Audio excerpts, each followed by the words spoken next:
Hey, greetings everyone. It's Naomi Wolf of Outspoken and Daily Clout.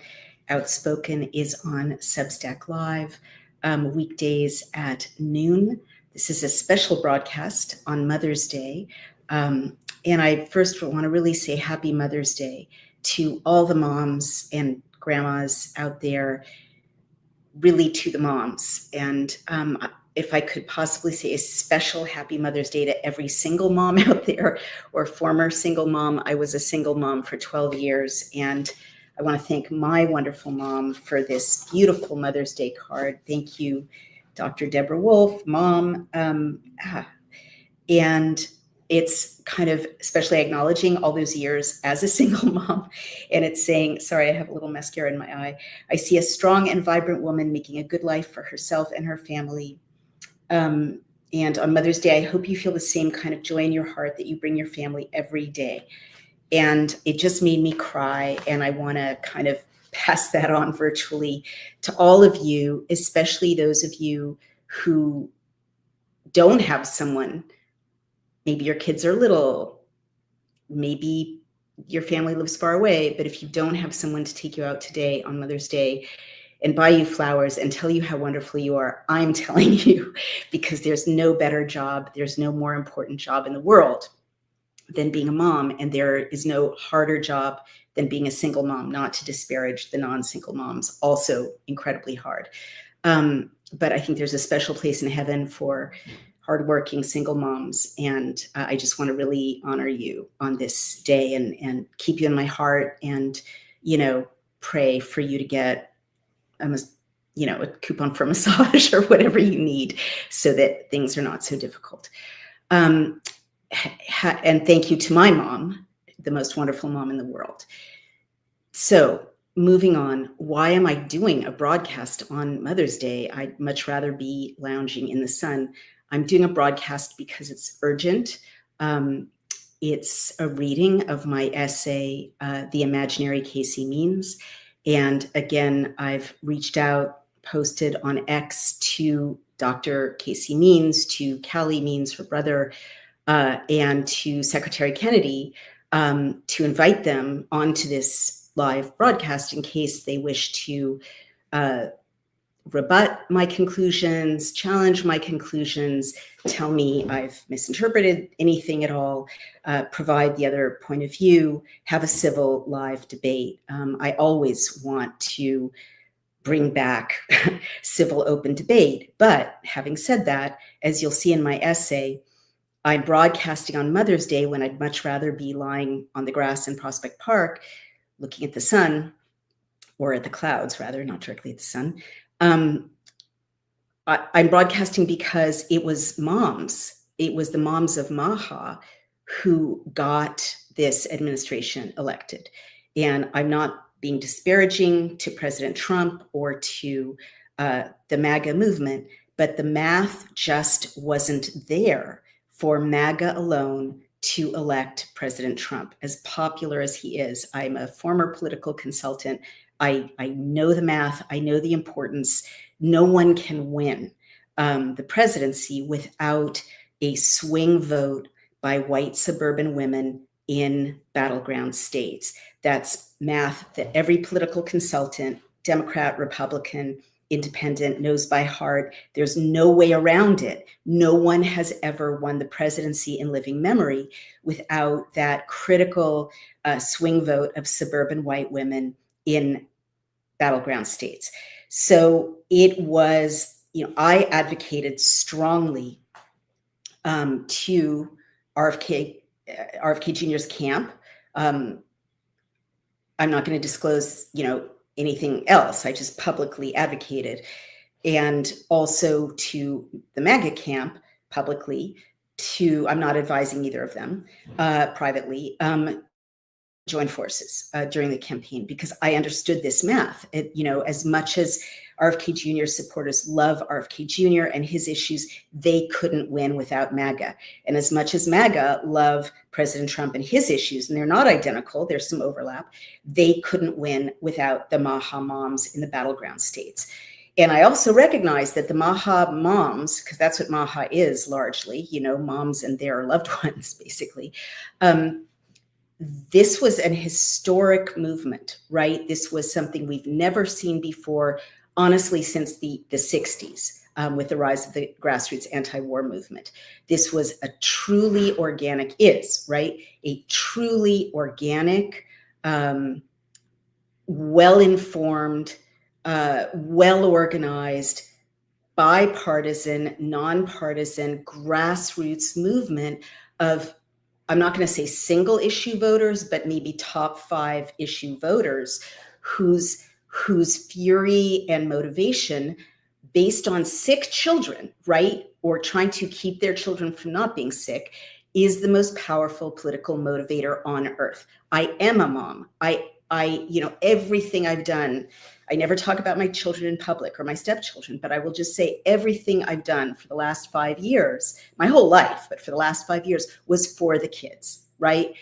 For the kids, for the stepkids, for their generation. That's why I did it. I don't care. I've had a great life. I could just go on a cruise for the rest of my life. No, we are still on the battlefield for the children and the grandchildren who are not yet born. And that's true for every dissident that I know in this movement. We're not doing it for ourselves. We're mostly older. We're in our 50s, 60s, some are in our 70s. We've had wonderful lives, but we want to give our children and grandchildren the self-determination, the health, and the freedom and the bodily autonomy that we took for granted. So nothing is going to stand in the way of these moms. I know Moms for Liberty. I know Tiffany Justice from the minute she appeared and her colleagues on the scene in 2021. I was like, this represents a huge force. No one's going to F with these women and get out alive politically. This is not a violent threat. Don't arrest me. It's a metaphor. This was something I had never seen before. And I've been saying since my first book, right? Actually, my second book, which was Political Strategy for Democrats, right? Or for the left, which I've now abandoned. I'm an independent and a Trump supporter, but it's always a little hard to say that, but it's true. And I'm glad I voted for him, but it's, the fight's not over, right? MAGA and MAHA together represent the tapping of grassroots nationalist populism, working class, lower middle class fury, which is very real, right? Also unstoppable, but not numerically big enough to get over the top. And grassroots moms, suburban white lady fury, which also is not numerical enough to get over the top. Together, they're unstoppable. All right. So what does this mean? As we all know, MAGA and MAHA got elected, miraculous, historic, and we had something to do with it by proposing and sharing a bill to make sure that the votes weren't tampered with. I think that helped. But, we're just one voice out of many that fought incredibly hard to get the Trump administration into power and to help RFK Jr. head HHS. And our friends, some of them are now in positions of authority, like Dr. Bhattacharya, who's a stellar pick. That said, as I've written, once someone's elected, once your team is elected, that's not the time to fall in line and stop raising your voices. And again, I'm speaking as a former political consultant. No, there are no white knights. And as soon as people are elected, that's when the terrible pressure really doubles down on the principles by lobbyists and by special interests. So they need the grassroots voices to remain loud about every one of their policies or nominees to which the grassroots have objections in order to go to pharma and say, look, I can't. Look at these millions of emails I got. I can't do it, right? They need that. They don't want you to shut up. Another thing I've pointed out in my essay, How Not to Be a Patriot, is that President Trump and RFK Jr. both need you to keep speaking up about bad ideas they're floating, bad nominees, bad policies, because they're in a bubble now. And in the bubble, there's only special interests, special agendas, and yes men. No one wants to be the bearer of bad news. So, and polls are very expensive. I've explained this before, but it's always worth repeating.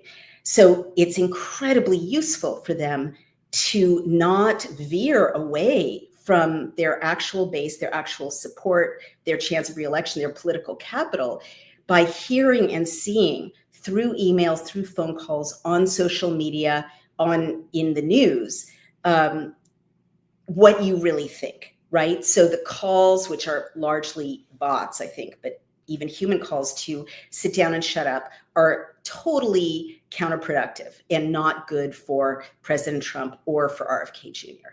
And I'm going to say another thing, and then I'll read you my essay. And you'll see, because I put it in the essay, Maha is largely a woman-led movement and a mom-led movement. I can't say that enough. And I know that a lot of conservatives who are my new best friends don't like gendering discussion, but I have to, because this is the demographic. This is the analysis politically. These are moms. These are women. They're moms, and they're the ones to whom RFK Jr. owes his victory. And I'm going to say President Trump owes his victory too, because neither of them would have gotten there without these furious suburban moms, furious, desperate suburban moms. So I am not okay as a mom as a mom, as a Maha voice, someone who fought very hard to elect President Trump and RFK Jr. together, right? Who advocated for it, who put my reputation on the line to support it. I am not okay with the voices, unfortunately mostly male, who are telling Maha voices, unfortunately mostly female right now, to sit down and shut up about Casey Means and other, bad choices. But Casey Means, the nominee for Surgeon General, is at the immediate issue right now. It's not okay. It's not a good way to talk to your base, to the people who supported you. Maha can go elsewhere. It's not a threat. I'm just saying Maha can go elsewhere. And in the world of horse trading, which is the world of national level politics, if you're going to play ball with, which I know they have to some extent, with big pharma, big ag, big food, big defense, big war, you better play ball with the big moms, right? With Big Motherhood Inc. out there, because this political force is not going to go away. And if you don't want to win in 2028, Tiffany Justice will win in 2028, right? I'm just throwing that out there. I have no reason to believe she's running.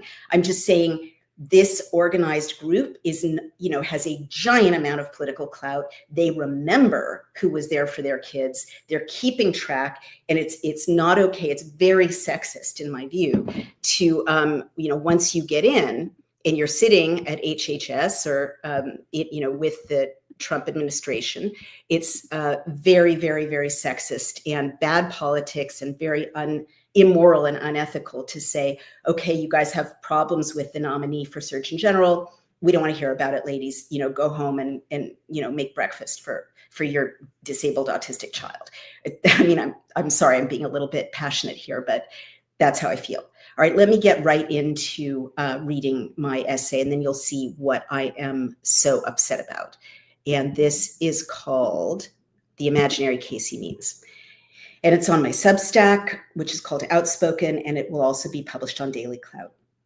And again, Dr. Means, if you want to come live, my email is naomi@dailycloud.io. I'll send you a StreamYard link. If you want to comment in the chat, I'll read your comments. Tell me I'm wrong, but this is a deep dive.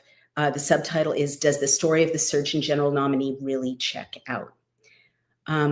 Yes, there is a fight right now among Maha activists.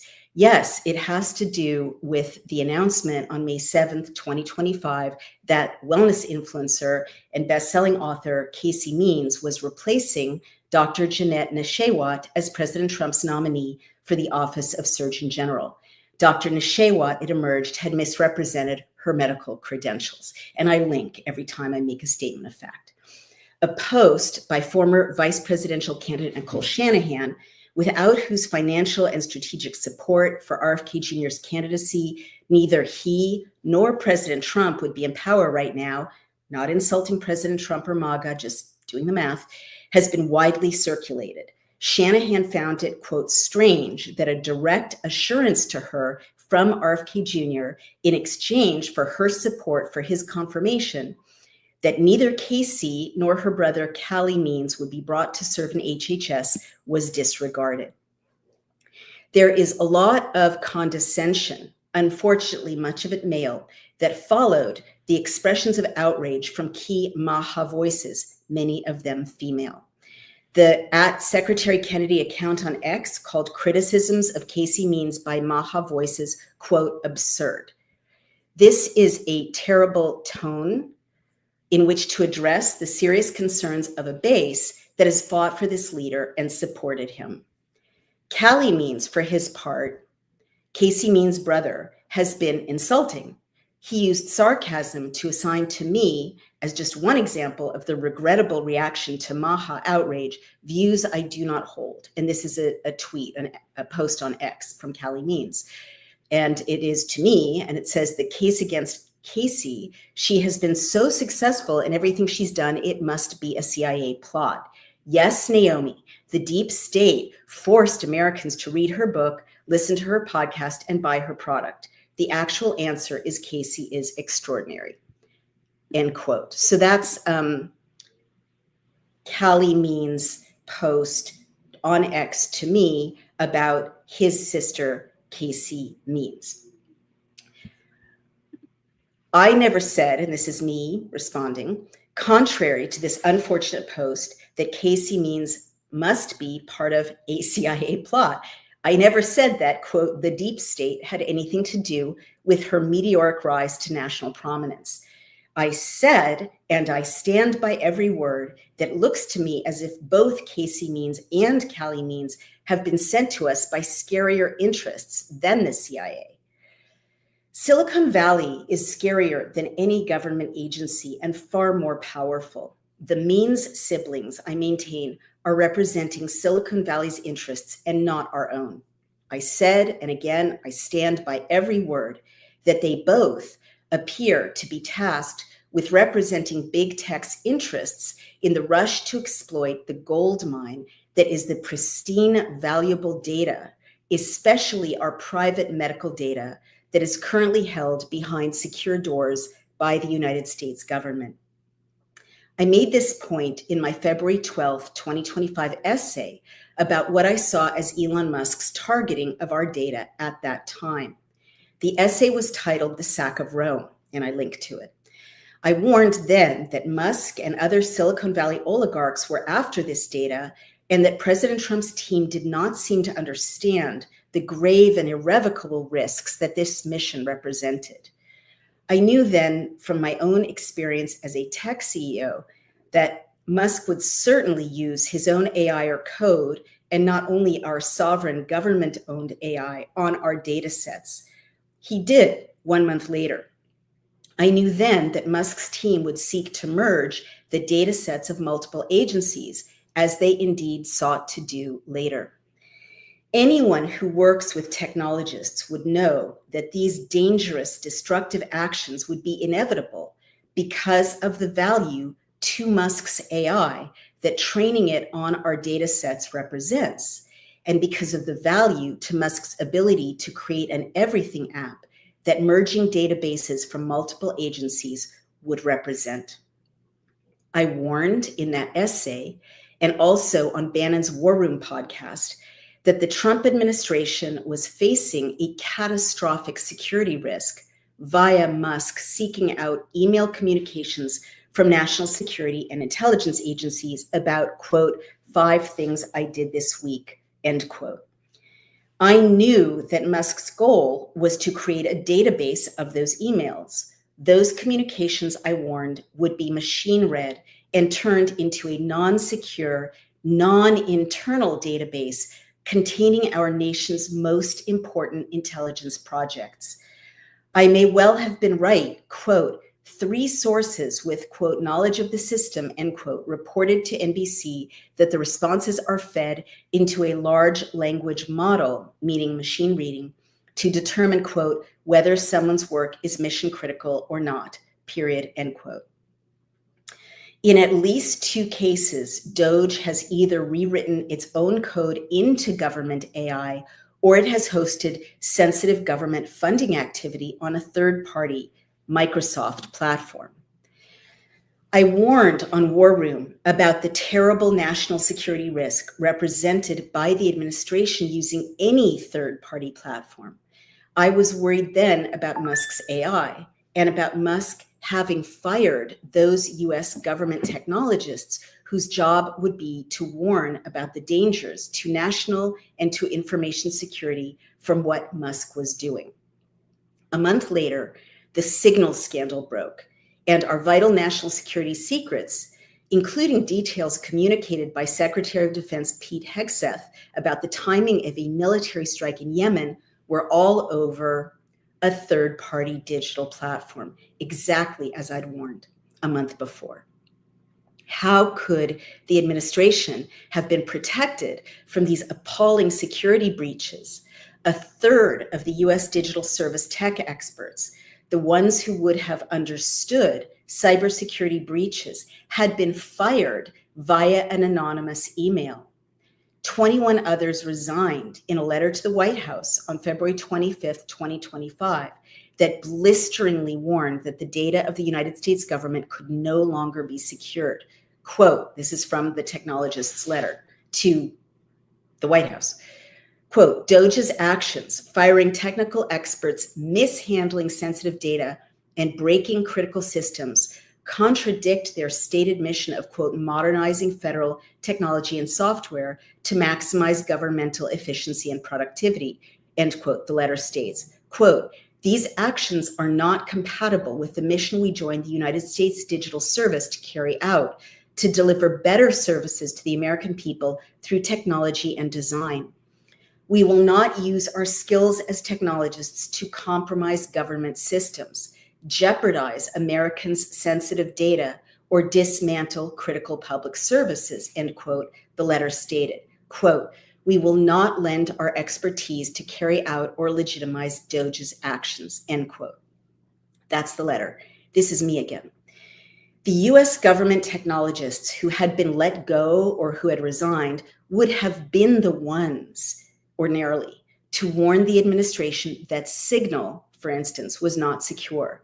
Once the technologists were gone, it would be Doge who should have been the ones to warn Musk's non-technical colleagues that Signal was not secure. But Doge didn't. This brings us to Casey Means. Casey Means is a creation, in effect, of Silicon Valley for the purposes, too, I argue, of plundering our government data and of rerouting US health policy to align with the interests of big tech, especially in the booming realm of biometrics. Let me now recite the sections of the Sack of Rome that explain why data, especially biometric data, is so very valuable to Silicon Valley. Quote, the value of government data. President Trump and the MAGA team, whose leadership is almost all from the pre-internet generation, may not understand the financial value to Silicon Valley of Elon Musk having potentially breached these data already. But the broligarchs certainly do understand the value of this, a value so vast it almost cannot be described. What Musk and his engineers accessed over their weekend alone with our data, now this is an essay from February, right, is a government, of course, holding the records of the civic business of Americans, but in a digital era evaluated inside of a digital economy, it is also an unimaginably valuable gold mine. Imagine a gold mine filled with fully minted, priceless doubloons. It is not a gold mine to citizens, many of whom express their hatred and contempt for the government, including for its bureaucracies. But from the point of view of the broligarchs, it is an immeasurably valuable trove of the purest, most accurate, most pristine, least ambiguous, highest quality data. Due to privacy restrictions and government firewalls, the broligarchs have not been able to breach this treasure trove. They want it. They salivate for it. Why do they want it so much? Why are they likely popping champagne corks that one of their own got the keys to this gold mine and sauntered right in and may have unloaded, in effect, all of these priceless doubloons intact, while the guards to the gold mine were, by government contract, not present or overruled? Here is why. Silicon Valley has built and monetized, this is really important, so really focus on this. Silicon Valley has built and monetized almost everything that can live inside your computer or inside your phone. The technologists of Silicon Valley know the existing business models, and there are only so many video games and word processing or bookkeeping or software tools or home shopping networks and weight loss apps that anyone wants. The technology for everything that lives inside your computer and the business models are now well understood. The limits to growth are visible to the broligarchs. That is, the limits to growth for products that live inside your computer or phone, or that can be compiled from the world of publicly available data sets. That saturation is why they are lusting after new sites, mediums, and matrices for digitization. That saturation is why they long to build the Internet of Things and harvest those data. That is why they want to put sensors everywhere in the built or physical environment. That is why Columbia University has a data journalism scholarship at the School of Journalism, which includes teaching budding reporters about sensors. Silicon Valley also lusts after creating technology that manifests in the actual physical environment. That is why projects such as Harvard University's Keith Group, which houses Professor David Keith's evil geoengineering experiments in blocking out the sun, I wrote this before it was confirmed that Britain is blocking out the sun, are funded by Intellectual Ventures, one of Silicon Valley's key venture capital firms. As a book on the Silicon Valley investment in solar radiation management, blocking out the sun, notes, quote, Intellectual Ventures has developed a large portfolio of patents in this area. A number of other private and public entities have also filed patents in the field of geoengineering, end quote. And by the way, I realized how much Silicon Valley wants this data because for Daily Cloud, our tech company, which looks at legislation, I was seeing so many bills assigning the IP of geoengineering to Silicon Valley, the intellectual property. This is the essay again. The financial rewards of digitizing, harvesting data from new untamed fields, and thus of monetizing your sky and weather, your body and its processes, your brain and mood, your built environment, and yes, your protected government data sources, and privatizing its vast technological functionalities is why there is so much excitement from investors for colonizing these not fully digitized and not fully monetized spaces. This Wild West is why the broligarchs wish to digitize your body, why they push wearables and digital tech inside the human body so hard. This is why there was more excitement in biotech journals than in medical journals about the mRNA technology and vaccines, in which Silicon Valley entrepreneurs such as Mark Zuckerberg and Google owned investments, and some VCs even patents. The immense investments already made by Silicon Valley investors push policy demands for mRNA to be bought and put into everything, even as the science around mRNA platforms collapses. HIPAA, the Health Insurance Portability and Accountability Act of 1996, which protects your medical data, is an angel with a flaming sword now keeping the tech bros from accessing this most valuable and most continually refreshed of data sets, Americans' continually evolving personal medical records. If implants in the body, such as Elon Musk's Neuralink, or digital processes in or around your body, such as wearables, can be normalized, this, an app or device for which you give consent, in the boring, no one really reads them terms of service for use of your medical data allows entrepreneurs to bypass current HIPAA privacy protections around your medical data. That breach then represents yet another new colony in the unvanquished Wild West of data. Freshly minted national health freedom personalities, Callie and Casey Means, both own digital health companies that are based on data accumulation business models. Callie Means' company, TrueMed, sells apps for mental health tracking and for sleep tracking, as well as technologies that digitally analyze your gut microbiome.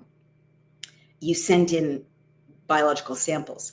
Although, since my public criticisms, he seems to have removed from his website the device he had offered that tracks your actual brain activity. When I sought to point out on X the data management aspect of his and his sister's business models, Callie Means publicly called my cautions, quote, unhinged, end quote.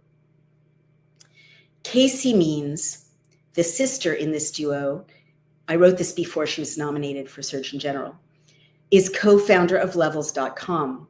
That company's business model involves securing your glucose levels and food tracking data.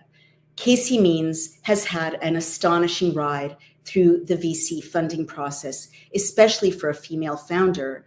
Indeed, for a founder with no track record at all in building and exiting successful digital companies listed in her bio. And as a note, female founders receive less than 3% of all VC funding. Because I understood the data harvesting value proposition of the Means siblings' business models, I realized early on that their sudden self-representation as grassroots medical freedom activists was absurd. And when within weeks, President Trump announced, standing alongside Oracle co-founder Larry Ellison, a $500 billion joint venture in AI, Stargate, which would combine the forces of usually competing entities, Microsoft, OpenAI, NVIDIA, Oracle, and SoftBank, I saw another warning sign. I realized as I watched all of this unfold that while President Trump may believe that he has harnessed Silicon Valley, the real risk is that Silicon Valley has harnessed him. The goal of the broligarchs in suddenly, out of nowhere, embracing MAGA was very clear. It was not just a predictable kowtowing to the new guy in charge, though that surely was an element. This embrace seemed mostly to me, even before I learned of Musk's time with our most precious data, what they call in VC land a data play. The broligarchs were after the most valuable tranche of unmonetized data in the world, that of the US federal government, end quote. So that is my quote explaining why the data represented by what's in the federal government, but also what's in your body and what's in your medical records, currently protected by HIPAA, is so unbelievably valuable. And the only way to get at it is to get into a government role. Like literally, that's the only way to get it, right? All right. To me, this puts Doge, but certainly Casey Means and Callie Means in a very different light. Okay, so now that you have refreshed your understanding of the value of our government-held data, let's look more deeply at Casey Means. And this is the part of the essay I wrote yesterday. Casey Means' main credentials are that she is an entrepreneur in the health space with a highly valued startup, and that she wrote with her brother a best-selling book, Good Energy. Let's start with her tech startup, Levels.com. I will argue that her business is an empty storefront, a misleadingly packaged void into which value has been pumped artificially by some of the most entrenched corrupt interests in Silicon Valley. Levels.com, which Casey Means co-founded in 2019, is a company that tracks your glucose levels via a filament continuously inserted under the skin in your arm. Shortly after she co-founded it, Casey Means gave an interview announcing, quote, 12 million of seed funding from Andreessen Horowitz, and angel investors, including Mark Randolph, co-founder and first CEO of Netflix, Dick Costolo, former CEO of Twitter, Michael Arrington, founder of TechCrunch, and Matt Della Vedova, NBA player on Cleveland Cavaliers, end quote. These big names came in for a founder who had never founded a company before, let alone a tech company. The funding journey for Levels.com continued to be stunning. The company raised $38 million in a Series A round in April 2022. A $10 million Series A extension was raised, including $3 million in crowdfunding. Another $7 million Series A extension was secured following the initial $38 million Series A. Levels has successfully utilized crowdfunding to raise a portion of its funding, including $5 million from its original $38 million Series A round. So to date, Levels has raised more than $55 million. Look at who came in as founders. Quote, Josh Clementi, SpaceX, Hyperloop, Sam Korkos, Cardash, YC, David Flinner, Google, and Andrew Connor, Google, founded Levels to solve the metabolic health crisis, period, end quote. So KC Means co-founders, they're not in front giving the interviews, the Google guys, the SpaceX guy, right? KC Means is out front giving the interviews. So KC Means co-founders are Twitter and SpaceX and Google.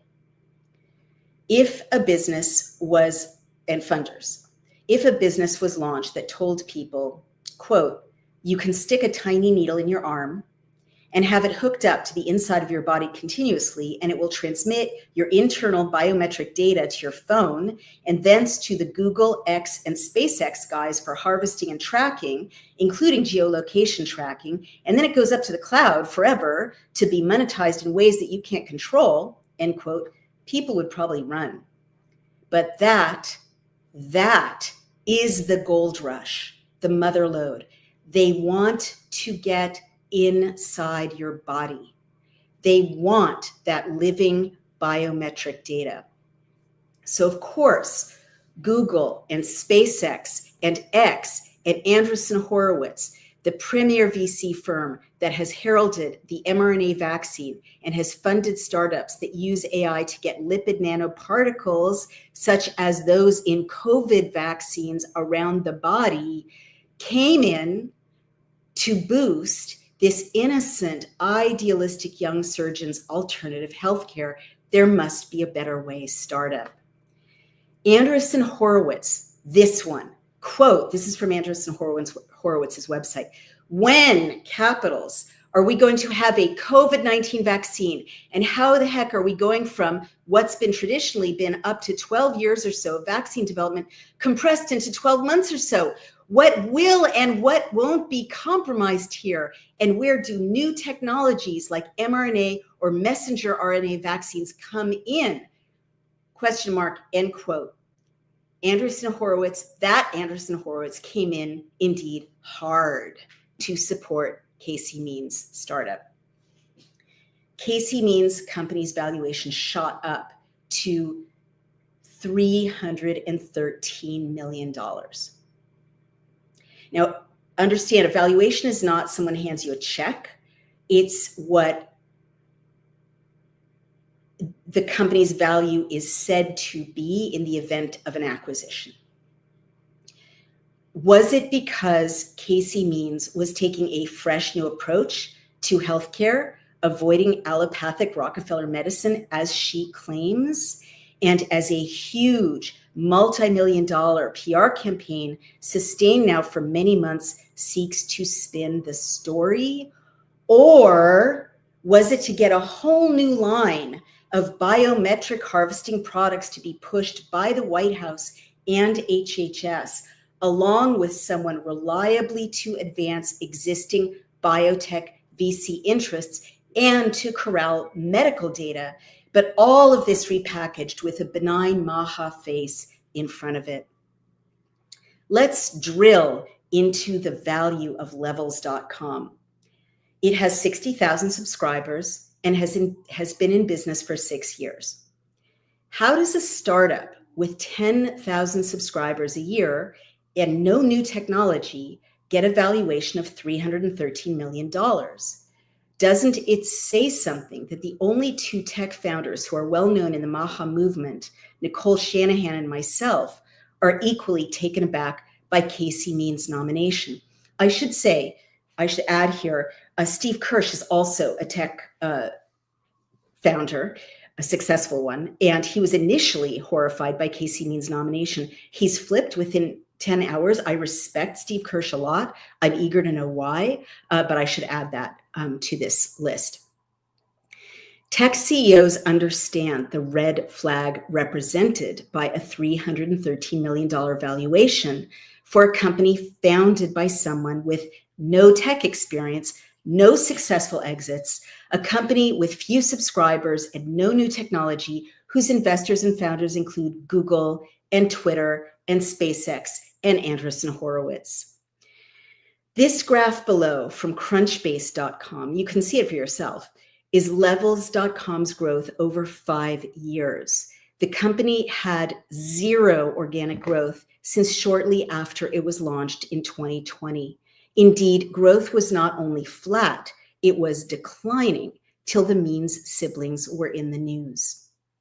And you can see on my Substack, I'll see if I can call it up for you now, this very, here it is, very not encouraging chart. I'll show it to you and you see if you would invest in this company or give it a $313 million valuation. Let's find it down there. It is pretty far down, but worth waiting for. Here we go. Okay. I'm going to hold it up there. Let's see if I'm holding it up correctly. There you go. That is the chart. So the lowest point is the beginning. It actually starts in 2020. And then the green line is growth. And the growth is actually declining steadily. It bumps up when the Means siblings were in the news last year. But I will analyze this, okay? The graph below from crunchbase.com is levels.com's growth for over 5 years. The company had zero organic growth since shortly after it was launched in 2020, and I just showed you that. Indeed, growth was not only flat, it was declining till the Means siblings were in the news. How is this going to generate a valuation of $313 million? Why would it even generate new investment? Unless the co-founder, who happens to talk to trees and whose ex-bio to this day reads committed to awe, and I'm not trying to be mean, I'm just sticking to the facts, has been put into place by big tech interests who are also funding a costly PR campaign around her so as to secure her nomination to serve as the next Surgeon General. A strong valuation can be derived from sophisticated technology. Levels.com does not have it. Levels uses HTML and WordPress in its tech stack, nothing special. And again, you can check this for yourself. All these things are public. No proprietary technology is disclosed in Crunchbase. Levels.com's last major funding round closed in August 2024, right after the Means siblings were launched as, quote, Maha heroes. And by the way, there was intensive messaging about the Means siblings over the summer of 2024, right when big tech was aligning with President Trump, which happened shortly after his assassination attempt. And this kind of peaked with Casey Means addressing Capitol Hill in October of 2024, right before the election. Now, this is where things really get interesting. Though Levels is a US-based company, almost 8 out of 10 of its users are in Mexico. Levels is expensive, quote, and this is from the Levels website. It's very hard to follow. Quote, when you first sign up for Levels, the total cost will either be $383 US, which includes the first month of continuous glucose monitors, And then in parentheses, it says with either 2 14-day or 3 10-day CGMs, end parentheses, at $184 plus the annual membership fee of $199 or $224 USD, which also includes the first month of CGMs plus $40 for the monthly membership option, period, end quote. If you can follow that, good for you. The average monthly salary in Mexico is $1,695 US dollars, and healthcare in Mexico is free. So who are these tens of thousands of Mexican subscribers to Levels.com? Mexico, like Singapore, which is the third top location of Levels.com use, is a well-known source for bot farms. Now, please don't sue me. I'm not stating that I know that the 78% share of monthly visits to Levels.coms is from Mexican non-people, but it's a question because it's an odd use pattern, okay? Use of Levels in the US dropped 65.72% this year. I'm going to say that again. Use of Levels in the US, where the company's located, where the founder is in the news all the time, dropped 65.72% this year, even though, and then I add because, question mark in parentheses, the founder is in the news. What does Levels.com actually deliver? Let's hear from Casey Means. Quote, the little laboratory on your arm. Continuous glucose monitors, CGMs, are like a Fitbit for your diet, constantly taking measurements of glucose levels in the body through a chemical process and then sending the data directly to your smartphone. Quote, and this is Casey Means, right? Shortly after a company was founded. So for people who've never seen these before, you can imagine this is the size of 2 stacked quarters, and it's stuck with an adhesive to the back of your arm. Sticking out of that sensor is a 4-millimeter probe. That's like a hair-like filament that actually goes under the skin. So that's inserted just really painlessly with an applicator, and that filament stays just under the skin. So it's not actually in the blood. It's measuring glucose from the fluid that is around. It's called interstitial fluid. So blood sugar is in the blood, but it seeps out of the bloodstream and can live also in this interstitial fluid, and that seeping out into the interstitial fluid takes about 15 minutes. So your interstitial fluid glucose is usually going to be about 15 minutes behind your blood glucose levels, sometimes quicker than that, but that's on average. Then there's actually a chemical reaction that's happening on the sensor where basically the glucose concentration, there's an enzyme called glucose oxidase, is stuck to the sensor filament, converts the glucose into a byproduct that gives off hydrogen peroxide, and then that can be measured through an electrical signal that then registers your glucose levels, and then that's transmitted to the smartphone as the data, period, end quote. So her product sticks a thing under your skin into your body fluids and turns that into a chemical that can be measured through an electrical signal that is then registered on your phone, which then goes to the cloud. And I've read the terms of service for Levels.com. It's not private data. She can do what she wants with it under certain circumstances.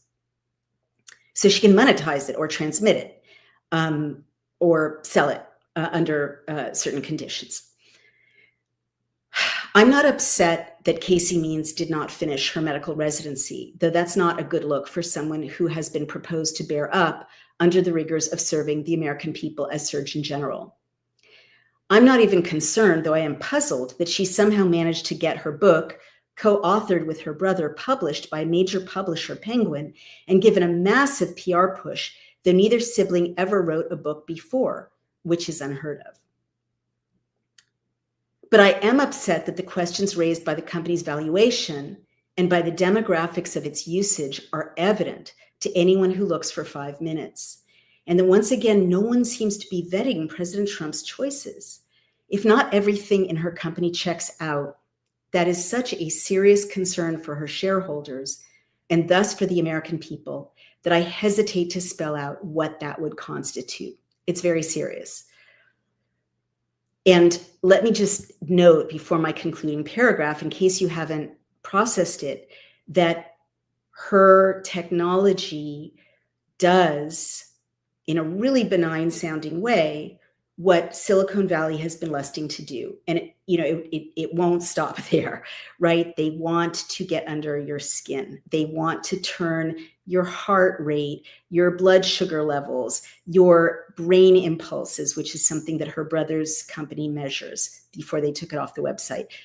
Every single thing your body does into data and to geolocate it, right? Meaning, wherever you go with this thing on you, it's transmitting, meaning it can be identified, right, by digital technologies.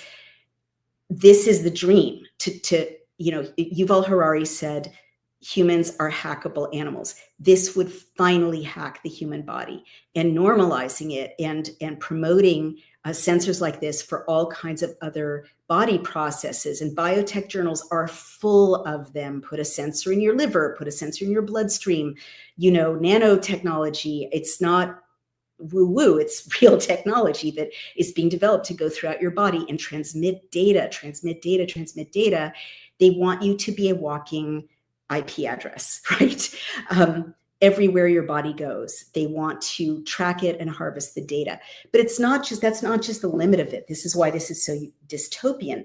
If they can hack your physical body in this and other ways and normalize that, let alone, create other policies that promote it or mandate it, then you get the dream that we saw from 2020 to 2025, the globalist big tech dream of they can switch you off, or they can mandate your sensor. Do you want to get groceries this week? You have to use the brainwave monitoring sensor, right? Do you want to get your insulin? Well, we'll turn it off, if you don't comply and delete what you posted on social media. They can switch you on and off in ways, as Catherine Austin Fitts says, the control grid, right? The vaccine mandates and vaccine passports were almost a crude effort to do this compared to what hacking your body and having a Surgeon General who will normalize biometric harvesting plugged right under your skin, right? Or, electrodes right to your brain, or with Neuralink right inside your brain, right? That's the dream. That's the dream, because then there will be no more free will. There'll be no more autonomy. There'll be no more privacy, right? There's no limit to the control that you can exert over human beings once you've got your sensor basically inside their skin. And I am not overstating. You won't be able to extrapolate that from what's on levels.com, but certainly pick up a biotech journal. And you'll see that they are lusting and salivating for this, right? The geolocation blackmail possibilities are endless, right? Because this is the everything app that Elon Musk is after. We see from your data that you went into this address. Well, isn't that your mistress? You're married and you live with your wife at this address. It's a filtering with this data. You can filter social media records, credit reports, medical records, your score as a voter, anything, right? And switch people off and on, or mandate more and more compliance in exchange for desperately needed healthcare. It's like an ankle bracelet, right? That's what the data can do, right? It's a super benign functionality, super benign presentation, but the implications of this kind of technology without medical privacy, right? And this totally, you waive your medical privacy in signing up for this, are endless. Literally everyone can be tracked or mandated. So I hope that that's clear. This is the dream, right? To get under the skin, all this focus on fertility. Oh, you're ovulating, right? There's your menstrual tracker. We won't let you have that baby unless you comply with this or that. I mean, literally, control is endless. Right now, your body is sovereign, and what goes on inside your brain is sovereign. But these companies with the most benign marketing, want to be gatekeepers to what goes on inside your body and inside your brain. And it's the ultimate form of control. All right, I hope I've spelled that out clearly enough. We've got lots of people watching, even though it's Mother's Day, so thank you. And I do think this is a good Mother's Day gift, as painful as it is to listen to. Now I will wrap up this essay. I am upset, though, that the questions raised by her company's valuation and by the demographics of its usage are evident to anyone who looks for 5 minutes, and that once again, no one seems to be vetting President Trump's choices. And I read this paragraph. If not everything in her company checks out, that is such a serious concern for her shareholders and thus for the American people that I hesitate to spell out what that would constitute. And I am really upset that MAHA, which is an historic realignment that could redraw the fate of the Republican Party and the United States for a century to come, a movement led mainly by desperate, furious moms that pushed through to power via blood, tears, and raw courage, is now being told, now that is, that Silicon Valley has put forward its designated cipher, carefully produced to maximize big tech profits and likely to cart off our valuable biometrics, to sit down and to shut up and to accept a nominee whose narrative does not pass the most sophomoric level of scrutiny. And that is it for my essay. And let me see if I can call up the image that I used to illustrate this essay and show it to you. That is just very interesting body language. I mean, to me, RFK Jr. looks, well, I won't describe what this looks like to me, but it's kind of like, looks like hunters with a trophy. That's my subjective interpretation. And I respect RFK Jr. so much. And I call the essay The Imaginary Casey Means, and that's her profile photo. And I've just done a deep dive into her company, levels.com, and into the goal of big tech in getting its people into this MAHA administration, not just as gatekeepers against real reform of things like the most deadly injection in living history, which hasn't been touched to this moment after 100 years in office, but to advocate for or implement other very, very, very damaging, nefarious Silicon Valley concerns that are not in our interest as Americans, as citizens, as moms and dads, let alone as health freedom activists. All right, let me see if we've got any questions or comments. And again, I really want to be very fair. This was what they call a tough analysis in the journalism biz. And I want to be sure to respond to Dr. Means, to Casey Means, to Kelly Means, to RFK Jr., to his chief of staff, to the White House, to Catherine Levitt, anyone. I mean, I hope I get their attention. I'm, again, not formally advising anyone. So all I can do is, sit in my living room and tell you what I see and hope that you get this warning to the right people. But I really, really want to be fair. My platform is open invitation to Dr. Means to talk to me about this, tell me where I got it wrong, what I've misunderstood, if anything, give her side of the story. Definitely Callie Means, who's so consistently rude and disrespectful to me, I will respond as a lady and say you are very welcome to talk to me directly, raise your concerns in a civil way. We can have disagreements and be constructive. Certainly RFK Jr., whom I like to think of, my husband, I like to think of him as a friend. We like him very much. We respect him very, very, very much. We want him to succeed. I won't speak for Brian. I know he respects Secretary Kennedy. I respect him. I fought hard to get him, into this role. And I want him to make the change that he wants to make. I recognize that that can only happen if Maha speaks up and holds his feet to the fire, and Susie Wiles' feet to the fire, metaphorically, President Trump's feet to the fire. That's how we are good patriots and good health freedom activists. I don't see any comments. Oh yeah, there are many comments. I'm sorry. Let's see. I was looking in the wrong place. I will read them. It's been an hour, but I think people have a lot to say. Americana says, dangerous times. May God protect us all and thwart evil. And she or he adds, enough light on this darkness may help, in the least protect many. Thank you for enlightening us. And she asks, what's the name of the company? Oh, I know what she's talking about. A lot of people have mentioned this example. What was the name of the company that was started by a woman who later was found to be corrupt? It was called Theranos. It had to do with collected genetic data or lab work. Yep, Theranos. And again, you know, I knew looking at Theranos and at Ancestry, 23andMe, that these are not meant to be companies that live. They're meant to be kind of catch and kill, you know, catch the data and then go bankrupt, right? And then the data goes somewhere you can't identify.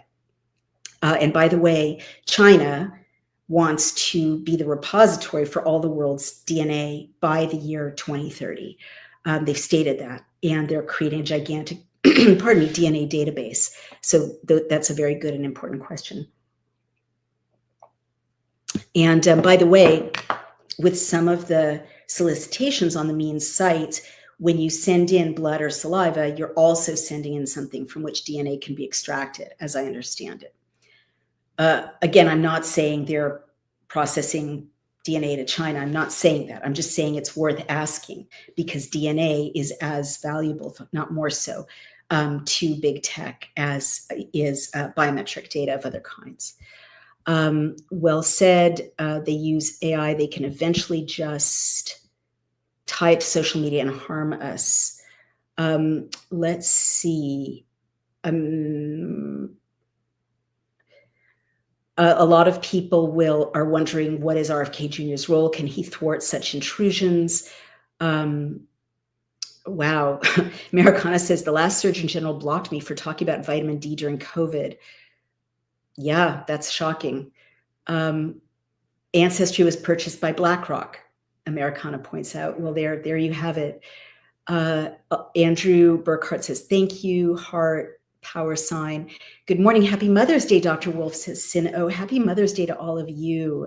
I opened this with a big happy Mother's Day. Autumn Smith, always a useful source, great investigative reporter. Funny, she says, when Callie Means came to Battle Creek, Michigan to protest Kellogg, I tried to direct them to protest at the Kellogg Food Research Institute rather than Kellogg headquarters, where I told them they wouldn't get in, was full of paper pushers, didn't listen, seemed to just want a PR stunt. That's a fair observation from an eyewitness. Of course, open invitation to Callie and Casey Means to come on this show right now or Monday, whenever they want, whenever they like, to rebut or to respond to these criticisms. Stuart Watling says, if we can't protect our children, nothing else really matters. Shannon Joy says, hey, Naomi. Hey, Shannon. I thought of you when my mom sent me an image that said there's no hood like motherhood. I think I texted you that this morning. Happy Mother's Day. Let's go. Yes, girl. Yes. I know, but aren't we tired of fighting? We fought already. This was supposed to be the victory lap. Hard pass on shot says, happy Mother's Day, ladies. Let's fight this. Well, that's really interesting. Autumn Smith adds this. If the Means siblings really wanted to represent Maha, when they came to Battle Creek, they would have protested the W.K. Kellogg Foundation that works with the Bill Gates Foundation and supports mRNA and poison foods. They also could have drove 25 minutes over and protested Pfizer. I told them this when they came to protest Kellogg's Fruit Loops. Crickets. I love it. You know, this is what citizen journalists are for. Eyes on the ground. Again, Callie and Casey Means, if Autumn Smith is misremembering, misreporting, taking anything out of context, you know, I welcome you to correct the record, but that's That's an eyewitness. That's a voter. Lauren Barrett says the Internet of Bodies, in quotes. That's exactly right. Barry Wayne Adams very wisely says, fascism is the merging of government and corporate interests. These incidents are the initial incremental steps in removing the bright line that's supposed to maintain the separation between public and private commercial activity. 1,000%. This is what I keep beating the drum about when I talk about government protected data. I know everyone's sick of the government. I know it. I know you don't love the DMV or the Social Security Administration, but believe it or not, our government workers do, and our government policies in the United States compared to any other country, do a very good job protecting your privacy and protecting your data, partly because of the Fourth Amendment, right? It's in our Constitution. They can't just have your stuff. In places like Haiti, you know, I know this from my husband and his friends in the security industry. I'm not going to name names, but I'm not even going to name countries. There are countries where they will hire security people to find out where the dissidents live, where they bank, who their family members are, so that they can harm them, right? That is illegal in the United States because of privacy laws. The government can't do that. They've started to. Imagine my fear when I was in litigation with Elon Musk, active litigation with his lawyers, and I found out he had access to the Census Bureau, meaning where I live, where my family lives, you know, and the IRS, you know, what my income is, where my brokerage account is, you know, all of this is terrifying. And I'm trying, and Barry Adams is right. And although it's easy to hate on the government, we really want to protect what works. And what works right now and has worked for decades is the protections in place around government data that don't get farmed out to third parties. And by the way, I want Dr. Ely to watch this video because this wonderful health freedom fighter, who should himself be Surgeon General, right? So much more highly qualified. He showed what happens when NGOs, who are all tied to big tech, of course, get contracts to process our CDC data, which is not supposed to happen. They do the funny business with the data, and then the CDC gets to lie using these third-party contracts. So it's a very, very bad precedent, and AI and other third-party platforms are such a perfect vehicle to blur this line between public and private. Public meaning government held, and private meaning anything can be done with it. And Lauren Barrett says, this is the most important information to date. Thank you. Please share my Substack essay on my Substack Outspoken. It'll be published on Daily Clout tomorrow, because this is all I've got. I'm being banned everywhere. I don't have, a direct line to the administration. All I've got is you guys to get this information out. So I really need your help. And she says they want everything we do, think, and are on the cloud, the ultimate control. Happy Mother's Day, says Kimberly Ash. That's so sweet. We are in very uncertain times. Many, many comments. And Lisa Brewer says, I fully support Doge, but appreciate the red flag. Fair enough. I wish you had begun with means business models. Well, I wrote about that in my earlier essay, The Sack of Rome. You can take a look. Oh, I see what you mean. You wanted the structure of that way. All right, duly noted. Is her brother a lobbyist? It's my understanding that the answer has been yes. Rose Kelleher says, sounds so evil. Thank you for highlighting this. God bless you. God bless us all. Oh, very good point. You guys are so smart. You're already there. Melissa Simeon says, then they will have great data for insurance adjustments and a potential sharp, pointy stick to enforce lifestyle. Yeah. Mine don't go there. Exactly. They'll know if you had a donut. I'm serious. And, not to mention the anorexics charter that this will open up. Autumn Smith says they are turning rights into privileges and monetizing them also. That's exactly right. I made this case in The Bodies of Others, where I followed the money with lockdowns and vaccine mandates, and I showed big tech aligned in something called the COVID-19 Project, and their competitors, right? But they aligned in 2020 to message all the same message about COVID and lockdowns and then vaccines, all the same message. And then it turns out that big tech was up 23% by closing down the real world.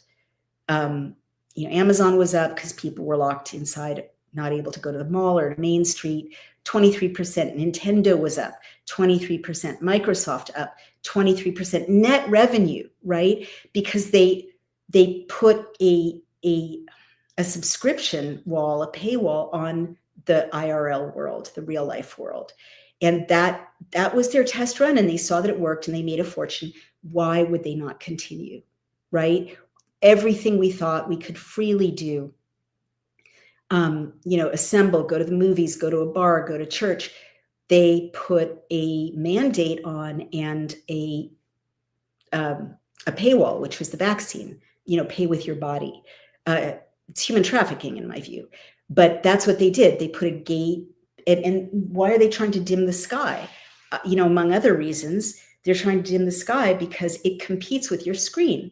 A beautiful sunny day with blue sky, fluffy clouds makes you not want to be on your screen all day. So there goes their business model, which is attention, right? Eyeballs, advertising, as well as just all the things you do, internet shopping when you're on your screen all day because it's a uniform gray sky. We could go on and on. Sticky Wicket says, can you address Susie Wiles and her using X under guise? Well, I don't know that that's true. I don't know how Susie Wiles is or isn't using social media platforms. But I think that the means kind of rollout and PR effort, I recognize it. My first job was in PR. And PR is a lot like a political campaign also. Big PR. The PR money behind the Wiles press campaign is much bigger than a White House chief of staff can provide. I think this is much bigger than the White House. I think all of big tech is funding, and it's worth looking. We should, for such an important role, and especially with one of the Means siblings formally engaged by the administration, as I understand it, we should be able to ask for those contracts for, any contracts about press rollout, press communications. Who's paying the bills? I don't think it's Susie Wiles. I think it's the investors, honestly. But we can only have that if there's an investigation. And I don't want to investigate these people. I want the administration to do the right things, right? To keep delivering on the agenda that the American people, Maha and MAGA, voted them in on. We shouldn't be the loyal opposition at this point. I am because I'm a journalist and I have to raise these. But honestly, we shouldn't have to demand an investigation of who's funding the press for Casey and Callie Means. We should just be able to speak up as citizens because they work for us, right? RFK Jr., President Trump, much as we love them, they work for us, and especially for the people who fought tooth and nail to get them elected, which are the Maha moms and all of MAGA. So if we're asking these questions, they owe us the answers. And if we say, loud and clear, and I hope on Monday you phone the White House, right? This is a bad pick. That should matter, as much or more, certainly more in my view, than any lobbyist, any Silicon Valley money, any venture capital. That's my view. And I need to stop so that I can go enjoy what's left of Mother's Day. But thank you for listening. We've had a really big audience for these broadcasts. And Melissa makes one final good point. One of our Doge techs was involved in that startup and is also connected the old interlocking directorate theme. And that is true. I don't have his name in front of me, but that is a fact. So it's the same